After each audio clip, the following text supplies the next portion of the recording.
20-something million is because of the 2015 insurance department appropriation that basically was a tax raise that Senator Dismain ran, and I've asked the AG's opinion, does it follow the insurance, the title of the bill, where he basically took away the tax credit on the premiums that these companies were getting for each employee they had. I mean, were you or the governor supportive of him doing that, or were you aware of it, of putting that tax raise in there? I would have to go back and look. Yeah, I mean, that would be probably a policy question. I would have to go back and do some research on it. But if it's a policy question, why was it not run as a substantive bill and put on appropriation? I mean, I think ultimately that's probably a question to,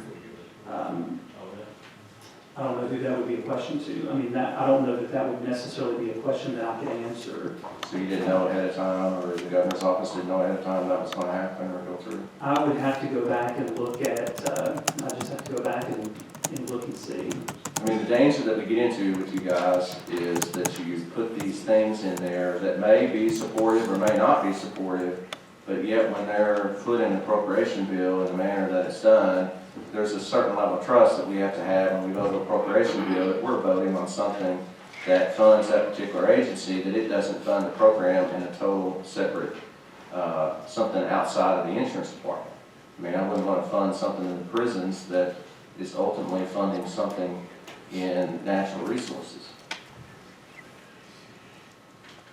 I mean, I think ultimately that question is, whether it's germane to the bill, whether it's appropriate to put it there. I mean, that would probably be a question that's outside of, my kind of scope. But my issue is that if, as legislators, if some legislator tries to do that, or if there's something that should be red flagged by you guys, and you guys should catch it and be saying, at least informing members, well, we actually know what we're voting on, rather than it being just a pass-through thing that runs up and is all of a sudden put in. I mean, if it funded the actual insurance department, I guess you could say it would work, but since it's funding a program that is a total separate outside the agency, then that's a danger. That's not giving legislators informed decisions that they can make based on that bill, and it convolutes the appropriation process in something for an agency over what is, as you describe, a policy decision. Mr. Chairman, So, question. yes, sir. I thought